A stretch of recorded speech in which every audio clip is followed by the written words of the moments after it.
Sitting here 6 months later, surrounded by people who chose to love me rather than tolerate me for money, I realized something profound. Sometimes the most devastating lies reveal the most beautiful truths. But that Tuesday morning in Dr. Peterson's office, all I felt was terror. I stared at the MRI scan on Dr. Peterson's computer screen, my hands trembling in my lap.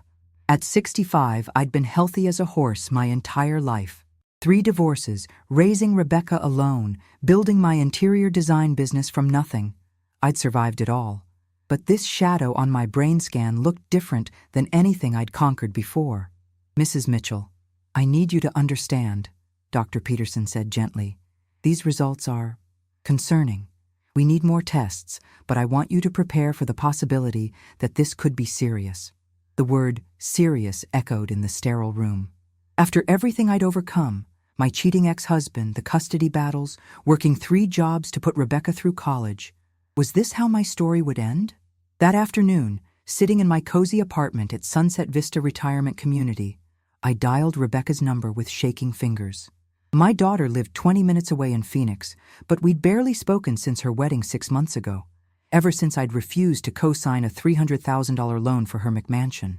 "Mom, this is unexpected." Rebecca's voice was cool, distracted. I could hear her typing in the background. "Rebecca, honey, I need to tell you something. I was at the doctor today and they found something on my brain scan. They think it might be serious." Silence. Then, "Serious how?" My voice broke. "They think I might have a tumor. They're saying I might have maybe a month, maybe 2 if I'm lucky." More silence. My heart pounded as I waited for her response. For comfort, for concern, for anything that resembled the love between a mother and daughter. Finally, Rebecca's voice came back, businesslike and cold. "Well, Mom, I guess we need to talk about your affairs. Do you have a will? What about the money from selling the house? And your business? Who's inheriting that?" The phone slipped from my hands. In my moment of deepest fear, my own daughter's first thoughts weren't about losing me. They were about gaining my assets. But what Rebecca didn't know was that her response to my crisis would become the test that changed everything between us forever. That phone call taught me something devastating about my daughter. But what happened when she visited me 3 days later would shatter any remaining illusions I had about our relationship.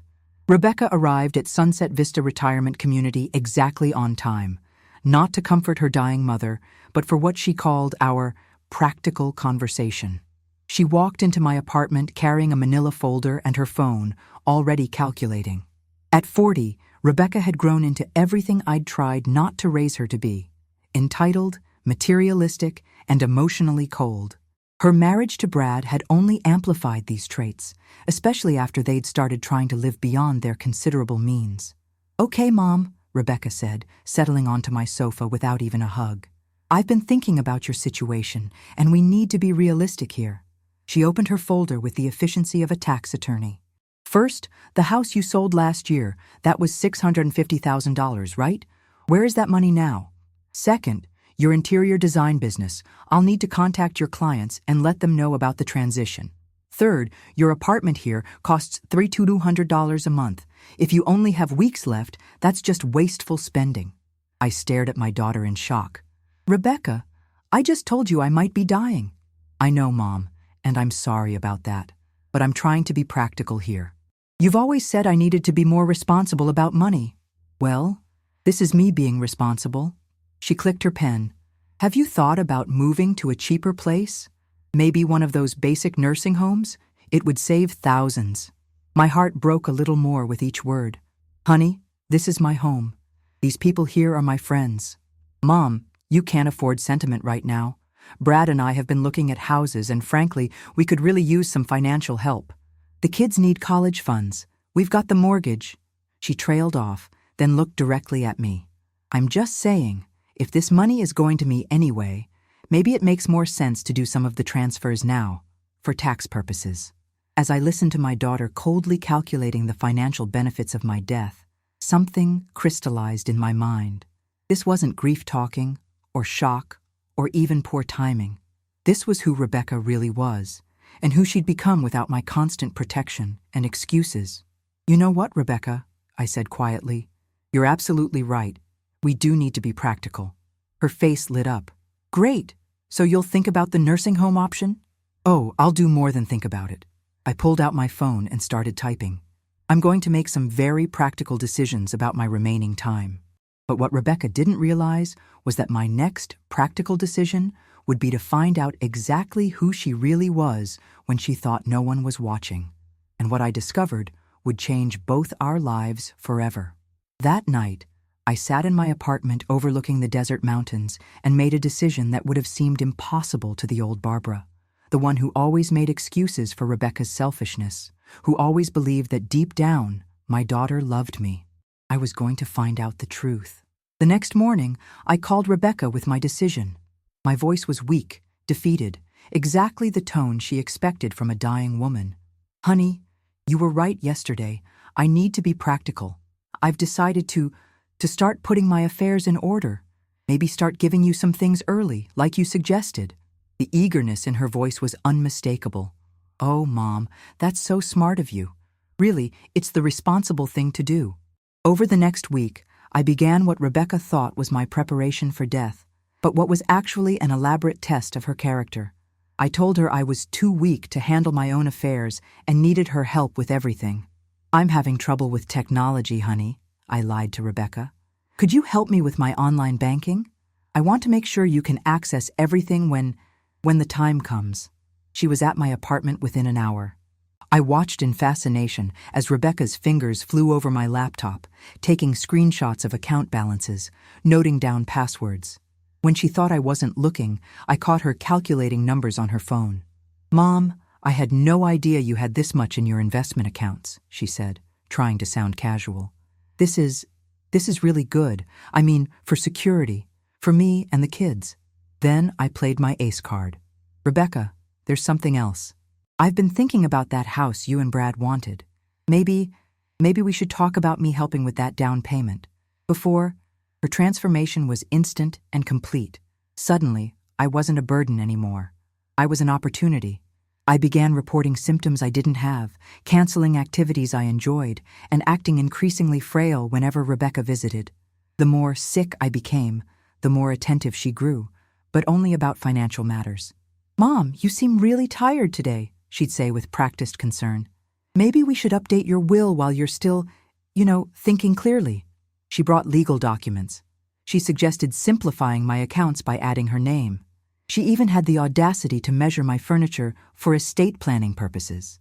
But the most revealing moment came when my neighbor, sweet Mrs. Henderson, stopped by while Rebecca was visiting. Barbara dear, we missed you at book club yesterday. Are you feeling all right? Before I could answer, Rebecca jumped in. Mom's not doing well, actually. She's pretty sick. In fact, we're not sure how much time she has left. The crocodile tears, the perfect performance of the grieving daughter. It would have been Oscar-worthy if it weren't so calculating. But while Rebecca was busy planning my funeral and counting my money, I was making plans of my own. Because sometimes, the only way to see someone's true character is to remove yourself from the equation entirely. 2 weeks into my terminal condition, Rebecca had transformed from distant daughter to devoted caregiver, with one crucial difference. Her devotion wasn't to my well-being, it was to my wealth. She'd moved into my spare bedroom to help take care of me, but I soon realized her real purpose, ensuring she was perfectly positioned when I died. The truth about my daughter's character came into sharp focus on a Thursday evening when she thought I was napping. I heard her on the phone in the kitchen, her voice low but clear enough to shatter my heart completely. Brad, it's going to be soon, she whispered. She can barely get out of bed today. I'm thinking maybe 2 weeks, 3 at most. A pause as she listened to Brad. Of course, I've been documenting everything.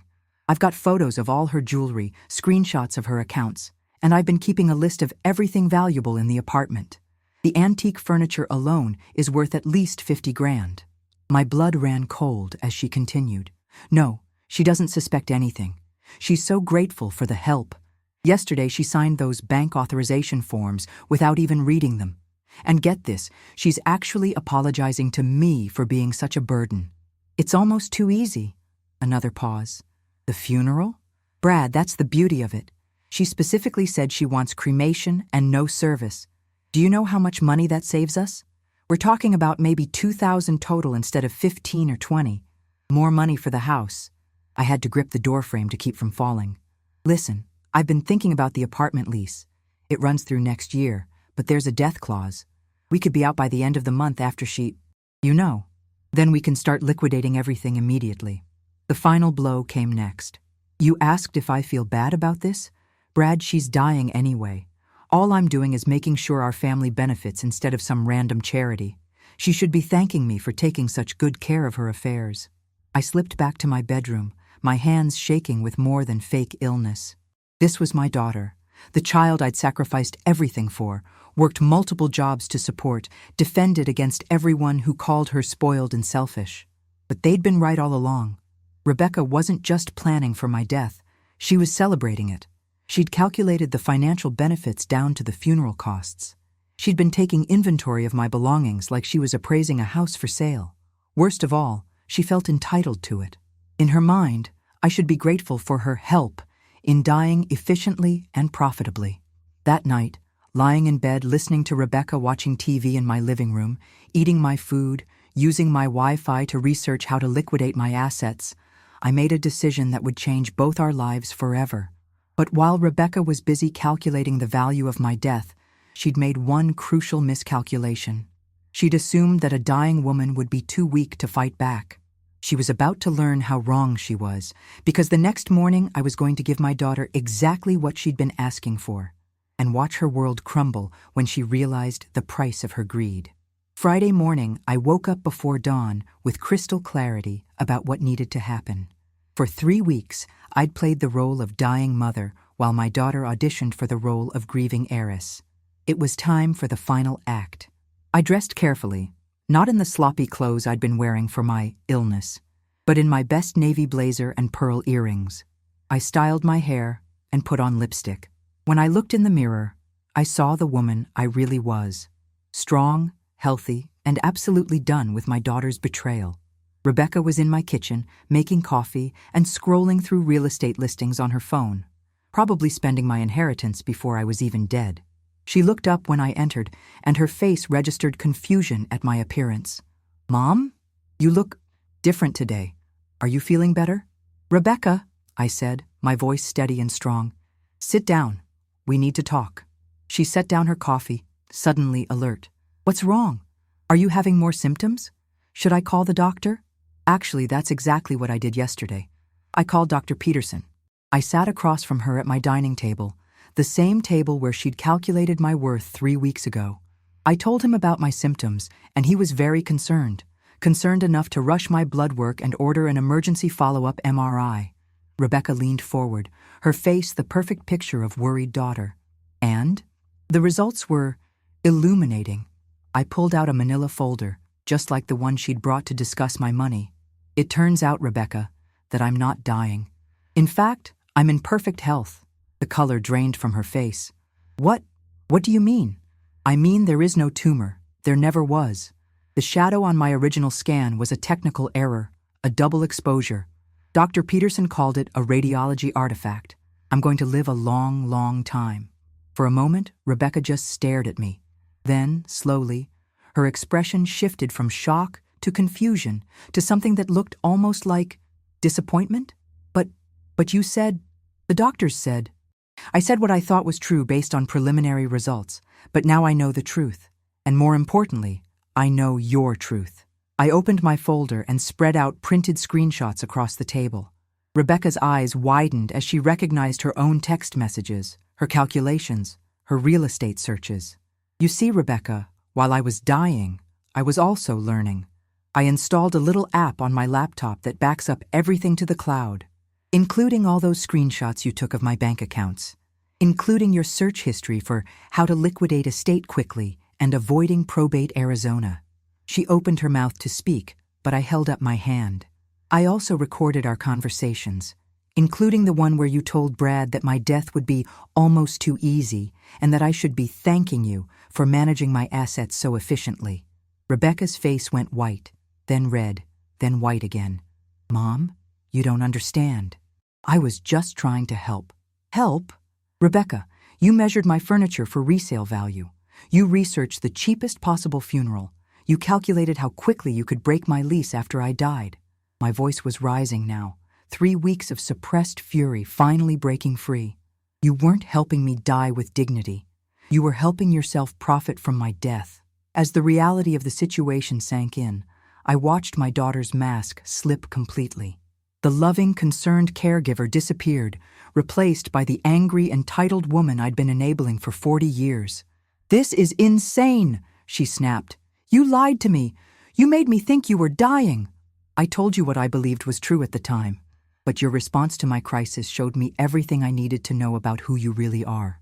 She stood up, pacing now. "So what? This was some kind of test? What kind of sick person tests their own daughter?" "The kind of mother who finally stops making excuses for her daughter's character." Rebecca stared at me for a long moment, and I could see her calculating again. Not money this time, but damage control. But she had no idea that her next words would be the final nail in the coffin of our relationship forever. The silence stretched between us like a canyon. Then Rebecca's face twisted into an expression I'd never seen before. Raw, ugly fury mixed with panic. "You know what, Mom?" she said, her voice dropping to a cold, dangerous tone. "Maybe this is for the best, because now I can finally tell you what I really think." She turned to face me fully, and for the first time in years, I was seeing my daughter without any pretense. "Do you want to know the truth? I've been waiting for years for you to die. Not because I hate you, but because you've been nothing but an obstacle to my happiness for decades." The words hit me like physical blows, but she wasn't finished. "You think you're this successful independent woman, but you're just a bitter old divorcee who never got over Dad leaving you.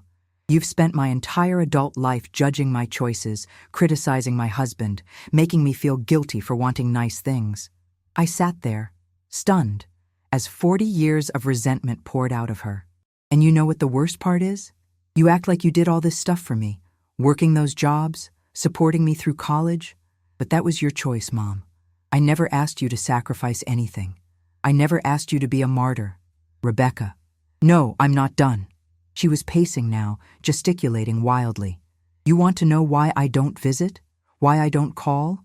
Because every conversation with you is a guilt trip about how much you gave up for me, how hard you worked, how ungrateful I am." Then she said something that changed everything between us forever. "You know what, Mom? I'm glad you're not dying, because that means I get to choose when you disappear from my life instead of cancer choosing for me." She grabbed her purse and coat, but turned back for one final blow. "Oh, and about that money you're so worried about me stealing? I've already transferred $50,000 from your account. The authorization forms you signed last week, they weren't just for access in emergencies, they were for immediate transfer privileges." My heart stopped. "You...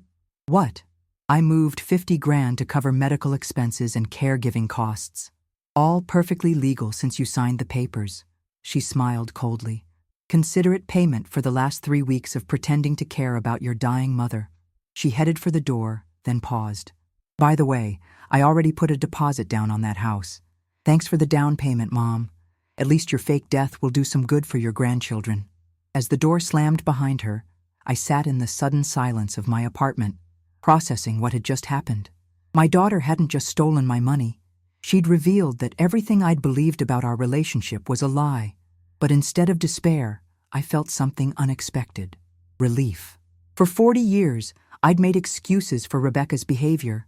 I'd blamed her selfishness on her father's abandonment, on my work schedule, on anything except her own character. I'd convinced myself that deep down, she loved me. Now I knew the truth. And the truth, as devastating as it was, also set me free. I picked up my phone and dialed my bank. "Yes, this is Barbara Mitchell. I need to report unauthorized transfers from my account and have all authorization forms rescinded immediately." Then I called my lawyer. "Robert, it's Barbara. I need to see you today.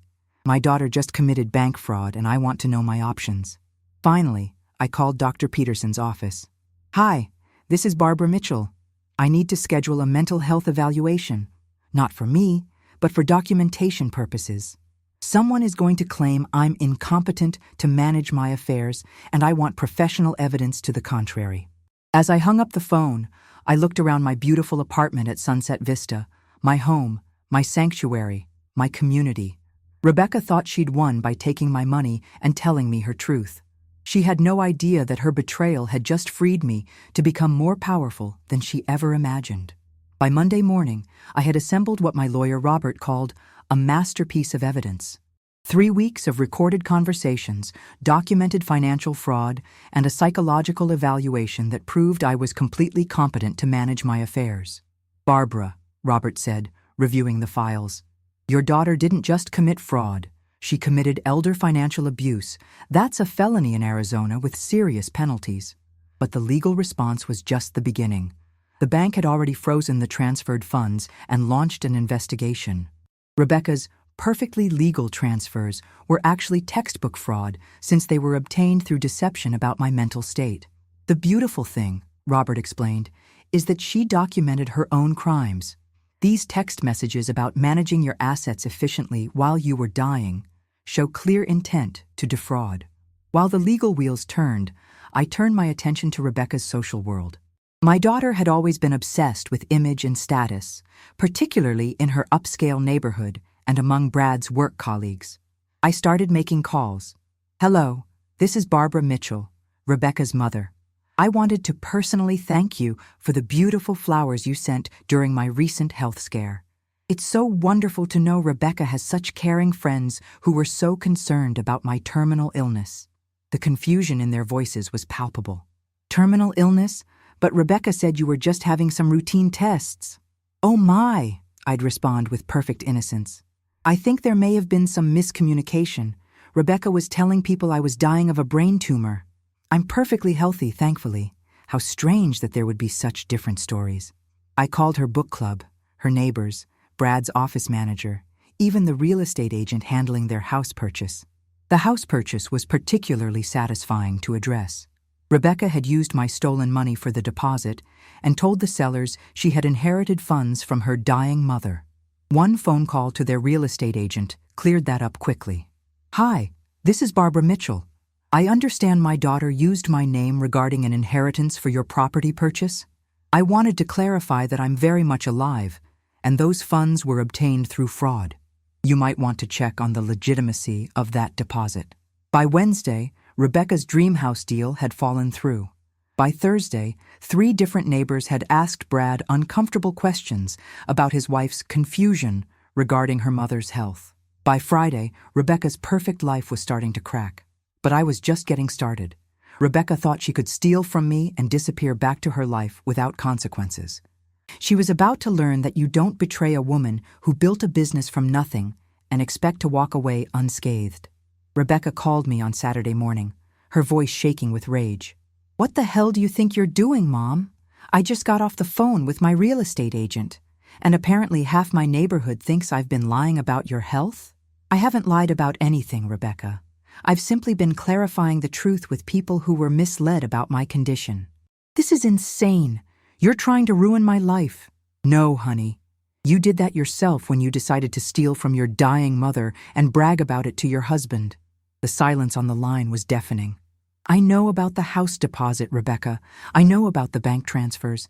I know about your plans to liquidate my belongings. Most importantly, I know about your celebration that I would finally be out of your way." "Mom, you don't understand." "Oh, I understand perfectly. You committed fraud, embezzlement, and elder abuse. You're facing felony charges. Your house deal has fallen through. And everyone in your social circle now knows exactly what kind of person you are." I could hear her starting to cry. Not tears of remorse, but tears of panic as her carefully constructed life fell apart. What happened next was something I hadn't expected. My community at Sunset Vista rallied around me with fierce protective loyalty. Mrs. Henderson organized a celebration of life party, not because I was dying, but because I was living. Word had spread about Rebecca's betrayal, and my neighbors were outraged. "Barbara, dear," Mrs. Henderson said, "we've all had difficult children, but what Rebecca did was unconscionable. She tried to profit from your death while you were scared and vulnerable." The activities director, Sarah, offered to ban Rebecca from the property. "We don't tolerate elder abuse here. She's not welcome." Even more powerful was the response from my former business clients and professional network. Once word spread about what Rebecca had attempted, I received dozens of calls offering support, legal assistance, and business opportunities. My reputation in the community, built over decades of integrity and hard work, protected me in ways Rebecca's social media facade never could. That evening, Rebecca showed up at my apartment unannounced. She looked terrible, hollow-eyed, desperate, defeated. "Mom, please, I know I messed up, but I'm your daughter. You can't destroy my life over this."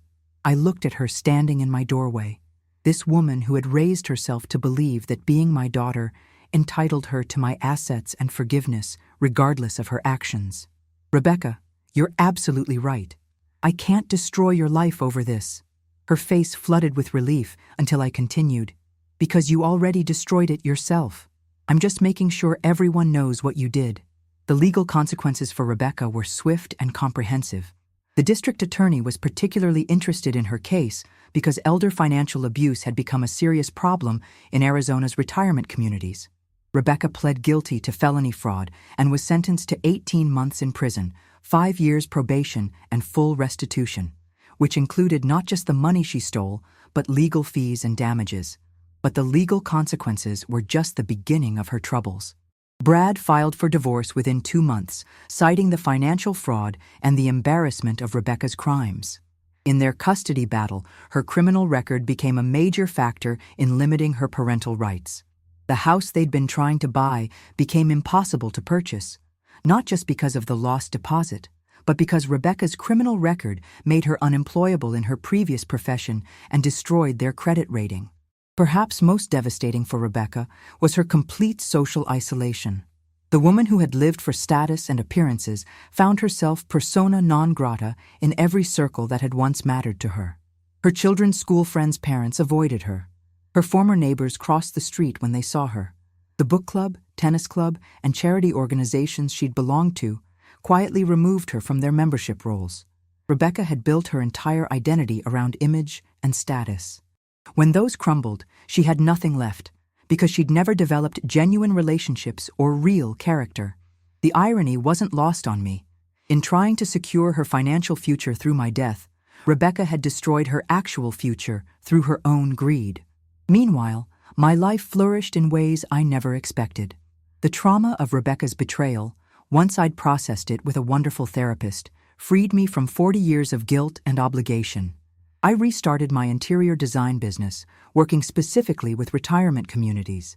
My experience became a strength, helping other seniors create beautiful, dignified homes.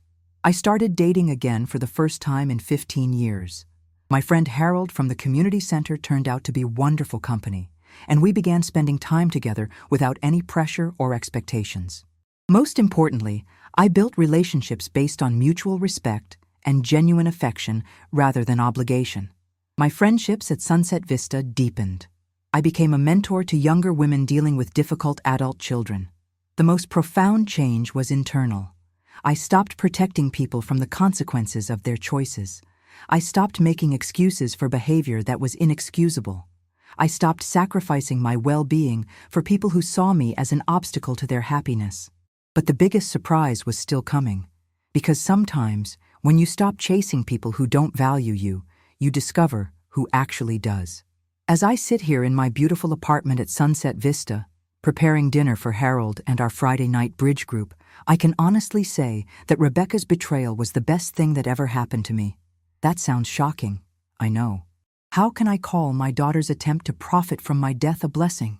But here's what I learned. Sometimes the most devastating losses reveal the most beautiful gains.